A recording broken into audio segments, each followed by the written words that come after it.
네, 광주메일TV 시청자 여러분 안녕하십니까? 복지와 사회 서비스에 대한 관심이 갈수록 커지고 있는데요. 오늘 이 시간에는 강성휘 전라남도 사회서비스원 원장님을 모시고 전남 지역 사회서비스원의 현황과 또 사회서비스원의 역할 이런 것에 대한 얘기 나눠보겠습니다. 강성휘 원장님 안녕하세요. 네, 안녕하십니까. 강성희입니다. 아이고 이름이 강성휘 참 한 번 잊으면 잊지 않을 그런 이름인 것 같습니다. 아이고 말씀도 마십시오. 저는 진짜 부드럽고 소프트한데 제 이름에 강성이 들어가가지고 만나보기 전까지는 오해도 많이 받습니다. 강성 원장님이신 줄 알고. 네네. 우리 강 원장님은 목포시 시의원도 하셨고 네네. 전라남도 도의원도 재선까지 하셨던 분이시죠? 네, 그렇습니다. 예. 시의원 3선, 도의원 2선 마치고 또 이번에 이렇게 전라남도 사회서비스원 원장으로 일을 하게 됐습니다. 아니 그 평상시에 사회서비스원이나 이 복지에 좀 관심이 많으셨는가 봅니다. 제가 20년 시의원, 도의원을 하는데 그중에 14년을 사회복지, 여성가족 정책에 관련된 분야의 상임위원회에서 일을 했습니다. 그리고 우리 전라남도 사회서비스원 전신인 전남복지재단을 만들 때 제가 그때 도의원을 했었고요. 그때 또 제1회 복지재단 대표이사 인사청문위원장을 제가 했었습니다. 그런데 어떻게 인생이 알 수가 없어요. 역전되어져서 제가 인사청문회를 거쳐서 이번에는 사회서비스 원장으로 오게 됐습니다. 저는 그 정치만 하신 줄 알았더니 그 분야에 저 사회서비스원에 대해 굉장히 사회서비스나 이런 복지에 대해서 관심이 많으셨고 또 직접 활동도 많이 하셨네요. 네, 그렇습니다. 시의원 할 때도 사회복지위원회 관련 위원장을 했고 도의원 때도 그쪽 관련 위원회 위원장을 했었습니다. 그래서 굉장히 친숙하고 가깝게 느끼는 영역이었습니다. 그 전라남도 사회서비스원 원장을 맡고 계시는데 이게 옛날 전남복지재단. 네, 그렇습니다. 이 전남복지재단이 2021년에 이제 사회서비스원으로 이렇게 명칭이 바뀌었는데 간단하게 어떤 기관인가요? 전라남도 사회서비스원은 2013년에 출범했던 전남복지재단을 2021년 6월 30일자로 전라남도 사회서비스원으로 법인이 성격이 전환된 겁니다. 쉽게 이야기하면 사회복지 영역에서 보다 폭넓은 개념인 사회서비스 영역으로 사업 범위가 넓어졌다고 보시면 되겠습니다. 과거에는 사회와 복지 중심으로 사업을 진행했다면 지금부터는 보건, 의료, 그리고 심지어 문화, 교통, 환경, 일자리 이런 부분까지도 포괄해서 서비스를 제공하는 이 재단 법인으로 보시면 좋겠습니다. 현재 저희 사회서비스원은 약 150명 정도가 일을 하고 있는데요. 대부분이 최근에 60% 이상이 최근에 채용된 분들입니다. 저희들의 기본 재산은 176억이고요. 그다음에 저희들이 연간 약 105억 원 예산을 사용해서 각종 사업을 전개하고 있습니다. 물론 중심적으로 그 대상은 노인이 가장 많고요. 두 번째로 장애인 그리고 세 번째로 아동으로 구성되어 있습니다. 그 아주 사업하는 영역도 넓고 직원도 많고 도의원 하시는 것보다 이게 더 굉장히 또 다이나믹 하시겠습니다. 어떠신가요? 원장 맡으셨는데. 다이나믹한 것은 도의원이 훨씬 다이나믹합니다. 왜 그러냐? 도의원 하면 어떤 주민들을 대변하고 또 이렇게 서비스를 할 때 그 보람도 크지만 또 한편으로 요구가 굉장히 높고 또 주민들의 불만을 일일이 보듬어야 된다는 그런 부담도 좀 크거든요. 그런데 사회서비스원에서의 역할들은 거의 대부분 요구에 따른 것이라기보다는 저희들이 직접 서비스를 제공한다든가 또는 중간 지원기관으로서 그 서비스가 잘 되도록 서비스 종사자의 역량을 강화시켜준다든가 컨설팅을 한다든가 그런 일을 하기 때문에 실제로 훨씬 보람이 큽니다. 아이고 다행입니다. 그 원장님 이 사회서비스원이 광주도 있고 또 서울도 있고 전국적으로 다 있잖아요. 그렇습니다. 전라남도만의 어떤 차별화된 점, 이게 전남 사회서비스원이 다른 지역과 좀 차별화된 점이 있다. 그러면 간단하게 어떤 점을 들 수 있을까요? 대표적인 것이 이 전라남도 210개 마을을 1년 동안 찾아가는 전남 행복버스가 있습니다. 전남 행복버스가 1년에 210개 마을 그리고 약 서비스 대상자는 7,000명 정도 마을 주민들이기 때문에 됩니다. 한번 저희들이 가면 적게는 30명에서 많게는 100여 명까지 어르신들에게 임의용 서비스를 한다든가 혈압 검사를 한다든가 코로나 시기에는 코로나 간이 검사를 해주는 그런 역할을 하는데 이걸 도시 지역 또는 인구가 많은 지역 또는 문화시설이 어느 정도 갖춰진 지역이 아니고 일종의 농산어촌, 산간 오지, 섬 이런 지역을 찾아가면서 서비스를 수행하기 때문에 주민들이 굉장히 좋아하고 또 그런 부분들을 1년에 꼭꼭꼭 빼먹지 말고 오라고 합니다. 그런데 재밌는 것은 전라남도에 마을이 6,650개가 있습니다. 6,600개. 예. 그런데 그중에 1년 내내 월, 화, 수, 목 일주일에 4번 찾아가도 210개밖에 찾아가지 못합니다. 그래서 굉장히 수요는 매우 높은데 저희들이 이 제공하는 서비스의 한계가 좀 있다는 것이 조금은 아쉽습니다. 아니 그것은 우리 전라남도 사회서비스원인데 그런 서비스는 일선 시군의 그 담당 뭐 해당 시나 군청 아니면 뭐 저기 저 보건진료소 이런 데하고 좀 매칭을 해서 하면 될 거 아닙니까? 그렇습니다. 그 참한 다행으로 신안군 같은 경우에 신안군 복지재단에서 거기는 전체가 다 섬으로 이루어진 지역이기 때문에 자체적으로 그런 행복버스 유형의 프로그램을 운영하고 있습니다. 그렇기 때문에 저희가 22개 시군 중에서 신안군의 경우는 1년에 한 번도 들어가지 않습니다. 그리고 아직 그런 찾아가는 행복버스와 같은 프로그램이 없는 시군 지역의 마을들을 대상으로 들어가고 있습니다. 예, 예.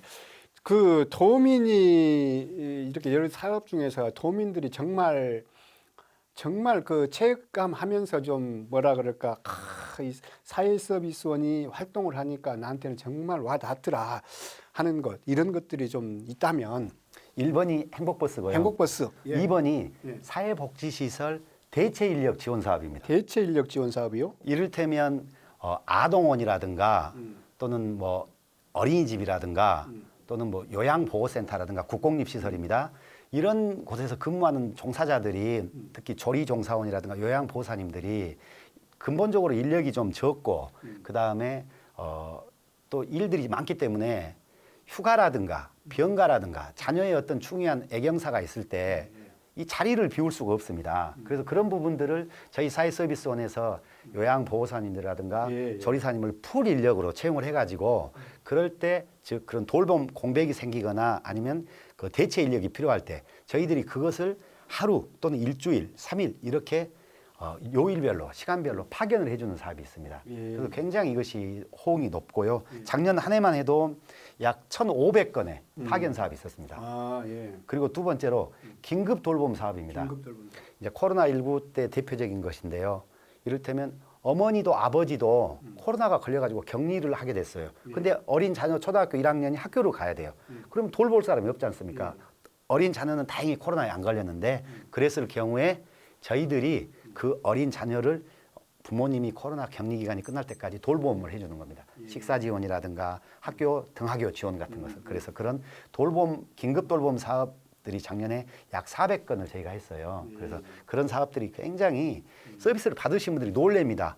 지금 이렇게 행정을 하느냐고. 그게 우리 전라남도가 정말 촘촘한 복지 이 정책 차원에서 하는 거라서 저희들도 굉장히 보람을 많이 느끼고 있습니다. 그 원장님 방금 말씀하신 것들을 보면 이제 그 이 사회복지 특성상 한번 서비스를 시작하면 축소하기가 힘들잖아요. 그렇습니다. 그렇잖아요. 네네. 가장 큰 애로사항 중에 하나일 텐데 아니 그렇게 하려면 인력도 가면 갈수록 늘어야 될 것이고 재원도 늘어야 될 것이고 이렇게 사업을 확대하다 보면 상당히 그런 뭐 애로라 그러면 애로 또 필요성 이런 것들 좀 느낄 그 와닿을 것 같은데 어떻습니까? 그 우리나라 여러 직종 중에서 가장 사실은 대우를 못 받는 직종을 비정규직이라고 크게 보고요.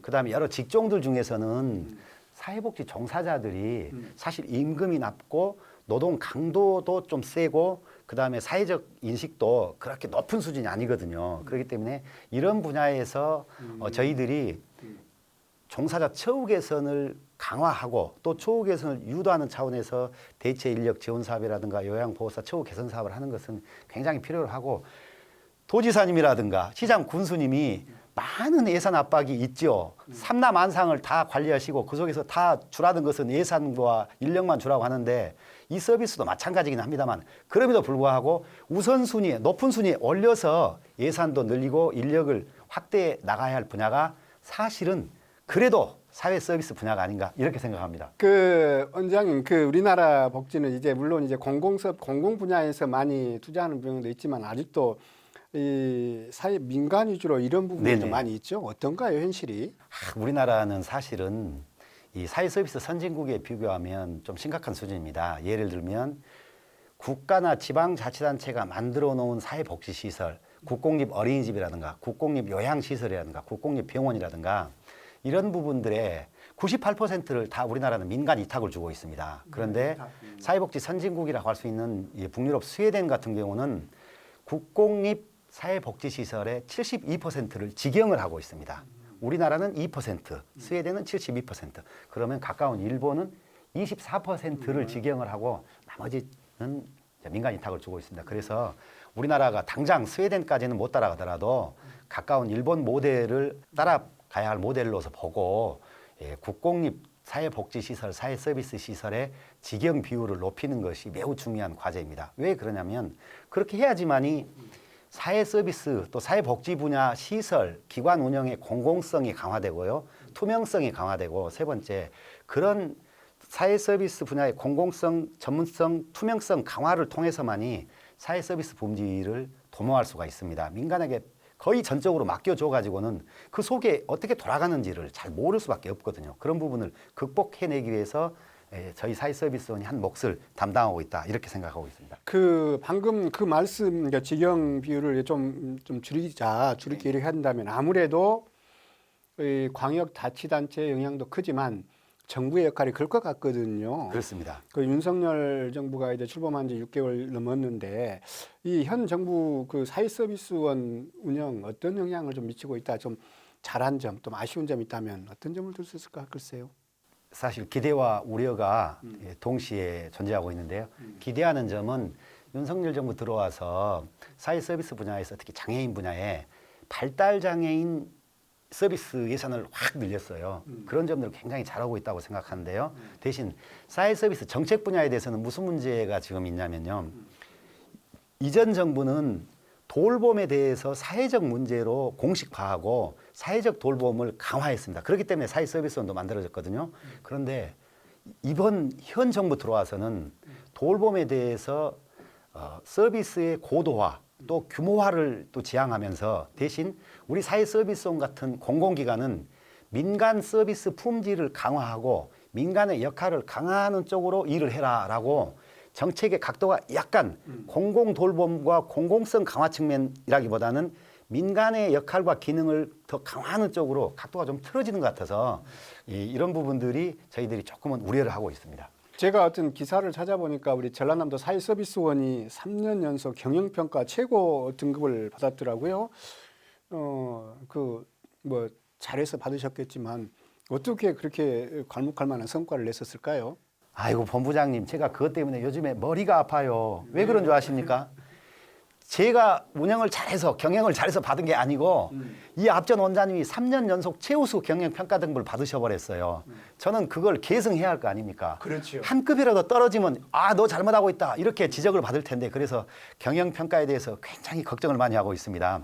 이 앞전 신현수 원장님이 여러 가지 개인적으로도 성실하셨고 정책적으로도 그 탁월한 역량이 있으셔가지고 경영평가 부분에서 좋은 평가를 받았습니다. 이제 공공성 측면이라든가 투명성 측면 또 인권 경영 측면 이런 것을 잘했기 때문에 그런 좋은 결과가 나왔다고 생각합니다. 저도 이제 신현수 원장님의 그런 잘하신 모습을 잘 이어받아서 경영평가에서 최우수 등급을 받고 기관장 평가에서도 A 등급을 받도록 해야 되겠습니다. 최선을 다하겠습니다. 근데 쉽지는 않겠네요. 제일 지금 높은 탑 클래스에 있다 보니까. 자, 그럼 원장님, 저 2023년 이제 한 2달 정도 됐는데요. 이쪽 분야에 이제 같은 맥락에서 이런 분야에 좀 집중해서 하겠다. 또 원장님만의 그 아주 강성표의 어떤 복지 정책 이런 게 있다 하면 어떤 것을 좀 들 수 있을까요? 현재 전남 행복버스가 210개 마을을 찾아가는데요. 20개 프로그램을 제공하고 있습니다. 그런데 이런 프로그램에 더해서 저희들이 앞으로 어르신들이 대부분 마을에서 삽니다. 사실 90% 이상이 어른들이 가지고 옷 빨래 하시고 세탁기 돌려서 작은 세탁물은 하는데 이불 빨래라든가 이런 걸 싣고 읍내로 나가서 빨아오기도 어렵고 집에서도 빨기도 어렵고 그렇습니다. 그래서 앞으로 저희들이 이 찾아가는 전남 행복버스에 이동 세차 프로그램을 그 이불 세탁 프로그램을 함께해서 서비스의 그 품질을 좀 강화할 생각입니다. 여기에 집중을 두겠고요. 두 번째로 저희들이 이제 도서 지역에 특히 신안 군립 어린이집을 지금 수탁 운영할 예정인데요. 군립 어린이집에 아동이 5명, 7명, 8명 있어도 군립 어린이집을 유지해야 됩니다.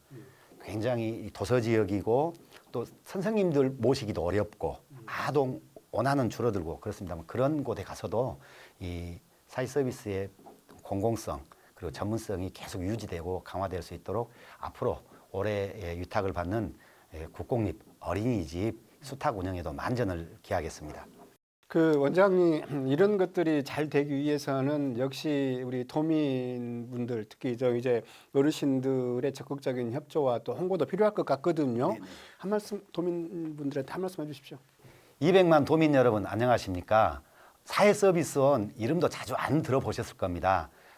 사회복지가 보다 폭넓게 확대된 개념으로 이해해 주시고 저희 방침은 전라남도의 복지 방침이 감동 주는 맞춤 복지 실현입니다. 그 방침에 따라서 저희들이 사각지대 없는 복지, 촘촘한 복지를 앞장서서 실천하겠습니다. 사회서비스원은 전라남도의 출자 출연기관, 재단 법인으로서 도민 모두가 행복한 전남을 만드는데 서비스 제공에 총력을 다하겠습니다. 감사합니다.